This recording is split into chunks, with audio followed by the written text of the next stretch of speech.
اهلا بيكم في حلقه جديده، اتمنى انكم تكونوا بخير وعوده بقى للسلسله اللي احنا ابتديناها من شويه صغيرين كده، وهي سلسله الافضل في السنه. والمره دي راجعين بقى باحسن 10 مسلسلات مصريه جولنا في 2025. بس بصوا بقى، المسلسلات المصريه غير الافلام والمسلسلات الاجنبيه بشكل مختلف تماما. احنا عندنا هنا الموسم الرمضاني بيبقى فيه كميه مسلسلات كبيره جدا، ودلوقتي بقى في بره السنه بيبقى برضه فيه مسلسلات كتير جدا. فعشان كده انا اخترت 5 من اللي كانوا في الموسم الرمضاني، واخترت 5 من اللي بره الموسم الرمضاني، عشان نشوف مع بعض كده ايه احسن المسلسلات اللي نزلوا دول. وعشان اكون حقاني شويه يا جماعه، انا هبتدي بالخمسه اللي كانوا في الموسم الرمضاني واللي هم كانوا مفضلين قوي بالنسبه لي. فعموما يعني القايمه دي ممكن تكون غريبه شويه، لان العشره اللي انا حاططهم هنا انا تقريبا بحبهم، لان الاثنين تقريبا هم توب فايف للمسلسلات اللي نزلت في السنه عموما. خلونا بقى ما نتكلمش اكتر من كده، وخلونا نبدا برقم 10 معانا في القايمه بتاعتنا، وهو مسلسل قهوه المحطه. واحد من المسلسلات اللي كانت مفاجاه كبيره قوي ليا انا في رمضان تحديدا. بس عموما يعني انا ما كنتش حاطه اولويه ان انا اتفرج عليه خلال الموسم الرمضاني، قلت ممكن اجله لبعد رمضان. لكن فجاه حلقه ورا الثانيه لقيت نفسي خلاص انا مندمج، انا عايز اعرف الاحداث اللي هنا. كمان الاداءات التمثيليه اللي فيه كانت حلوه جدا. ممكن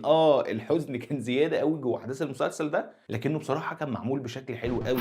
اما بقى المسلسل رقم 9 معانا، هو واحد من المفاجآت برضه بالنسبه لي، وهو مسلسل قلبي ومفتاحه، اللي كان جاي لنا من بطوله آسر ياسين ومي عز الدين. واللي هو مفاجاه بالنسبه لي عشان اداء آسر ياسين. يا جماعه آسر ياسين لما بطل يعمل حته الشاب الكاريزما اللي مفيش منه اتنين، فجاه طلع حاجه لطيفه قوي. ومي عز الدين كانت رائعه هي كمان، اشرف عبد الباقي، دياب، بصوا يا جماعه، عايده رياض، كلهم كانوا جوه احداث المسلسل ده، حاجه جميله قوي. اما بقى المسلسل رقم 8 معانا، وهو واحد من احسن المسلسلات اللي جت معانا في رمضان بكل تاكيد، وهو مسلسل اخواتي. المسلسل يا جماعه اللي جانا من نيللي كريم وجيهان الشماشرجي، معاهم روبي ومعاهم كمان جند علوش، اللي كلهم يا جماعه عملوا اداءات خطيره جدا جوه احداث الموسم الرمضاني. وكمان معاهم حاتم صلاح اللي هو يعني يقول لك ايه، شخصيه ايقونيه من شخصيات حاتم صلاح يا جماعه. وبجد بقى المسلسل ده برضه من المفاجآت. والله انا عارف ان هي غريبه ان انا قاعد اقول لكم كل واحد مفاجاه بالنسبه لي، بس حقيقي ما كنتش متوقع انهم كانوا هيبقوا حلوين وانا حاببهم للدرجه دي.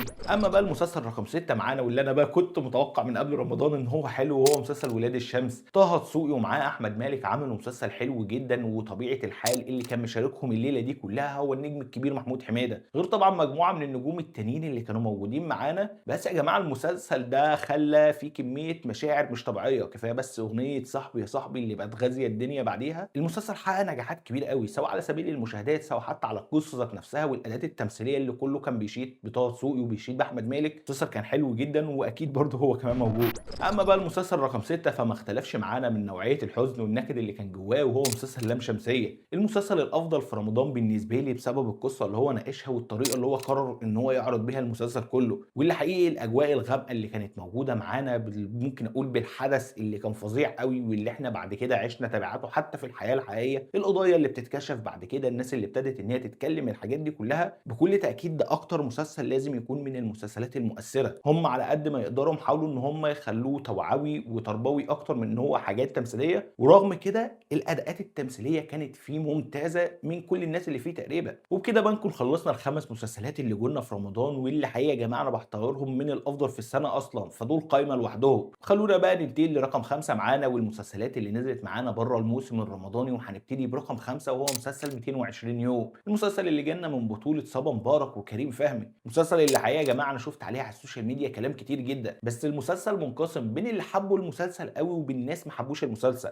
وطبيعة الحال طالما المسلسل موجود معانا في القائمة دي، فأنا من الناس اللي حب المسلسل جدا. حبيت القصة ذات نفسها، طريقة سرد القصة، إن شخص ممكن يكون بيصاب بمرض، وإن مراته تكون بتقف جنبه، وفي نفس الوقت هو بيتخيل بنته اللي جاية لسه في المستقبل، وبيكتب لها كتاب عشان يشوف بقى الحياة بتاعتهم هتبقى شكلها عاملة إزاي. فالفكرة دي كلّها بالخيال اللي كانوا عاملينه، بالأداء اللي ممكن أقول كان متميز أوي من كل برضه اللي موجودين جوّه أحداث المسلسل بتاعنا، خصوصًا الأبطال الرئيسيين، كان حلو جدًا يا جماعة. أمّا بقى المسلسل رقم 4 معانا، وهو مسلسل ورد وشوكولاتة. واحد كده من المسلسلات اللي لسه خالصة معانا من فترة مش بعيدة أوي، اللي جات لنا من بطولة زينة ومحمد فراج في أداءات كانت قوية جدًا. حتى صفاء الطوخ يا جماعة اللي الناس كلّها كانت بتتكلم عليها، ولمّا شُفنا بقى أم شيماء في الحقيقة وكلام الناس الكتير أوي عليها هي كمان، المسلسل بدأ يطلع لفوق ولفوق، لدرجة إن تطبيق يانجو بلاي ذات نفسه غيّر اللوجو والشعار بتاع التطبيق بحاله لورد وشوكولاتة. فدي حاجة تورّيك المسلسل كان عامل حالة عاملة إزاي، وناس كتير جدًا بتتفرّج، ناس كتير جدًا معجبة بسردية القصة. فكرة إن هي قصة حقيقية، فدي فدي حاجة مرعبة لوحدها، فإن أنت تشوف كمان تفاصيل من دي وإن هم ياخدوها بالجرأة، إن في المشهد الصادم أصلًا اللي في المسلسل كله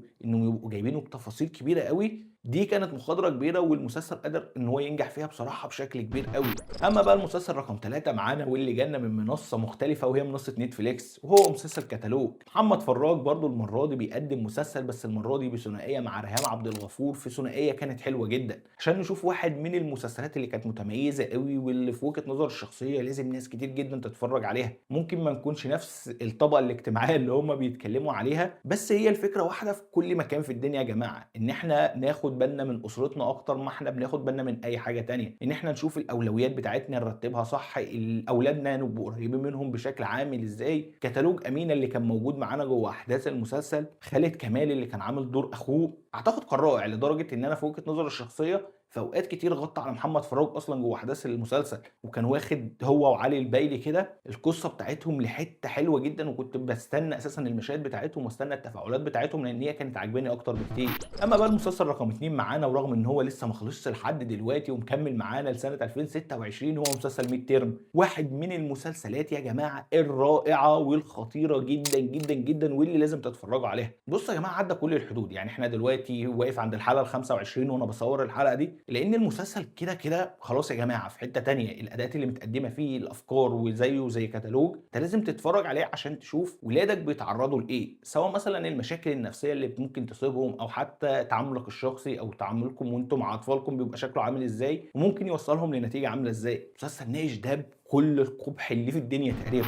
أمّا بقى المسلسل رقم 1 معانا واللي عارف إن أنا منحاز له شوية وهو مسلسل كارثة طبيعية، بس حقيقة يا جماعة مش انحياز بس، كان في أداءات قوية جدًا، القصة ذات نفسها كسّرت الدنيا، ناس كتير جدًا كانت مستنية محمد سلامي ينزل له مسلسل أخيرًا ويبتدوا إن هم يطبّلوا له، لكن فجأة لقوا إنهم مش محتاجين إن هم يطبّلوا له، العمل حلو فعلًا، العمل يستحق أكتر كمان من التطبيل اللي الناس كانت عايزة تعمله، اللي هو هي بتناقش قضية مهمة جدًا بتعملها بشكل بلاك كوميدي اللي هو أنت هتضحك واوعى تعيّط على اللي بيحصل قدّامك، وفي نفس الوقت هو واخدينه إن دي حياة حقيقية، فعارفين أنا لو قعدت أتكلم عليه كتير أوي والله أنا مش هاخلّص، فعمومًا ده بالنسبة لي أحسن مسلسل نزل في السنة، وطبيعة الحال ال10 مسلسلات اللي إحنا اتكلمنا عليهم النهارده هم بالنسبة لي الأفضل، أنا حبيتهم كلّهم استمتعت بيهم كلّهم، فعشان كده حبيت إن أنا أرشّحهم لك وأعرف بقى منّك أنت شخصيًا إيه رأيك في القايمة اللي أنا حطيتها، وأعرف قيمتكم الشخصية أنتم، انزلوا اكتبوا لي تحت في الكومنتات القايمة بتاعتكم، رتبوا لي سواء من 1 ل10 من 1 ل5 أيًا يكن المسلسلات اللي أنتم شفتوها في السنة دي، وعايزين كده تقولوا لي إن دي أحسن مسلسلات عجبتكم، يا ريت تشاركوها معايا تحت في الكومنتات، ولو كنت وصلت لحد هنا أتمنى إن الفيديو يكون عجبك، وأتمنى أكتر إنك تكون عملت لايك للفيديو ده عشان يوصل لأكبر عدد من الناس، ما كنتش مشترك معانا يشرفني أكيد إنك تشترك، وبكده بقى أكون خلصت كل الكلام اللي عندي، أشوفك في حلقة جديدة أو ملخص جديد، سلام.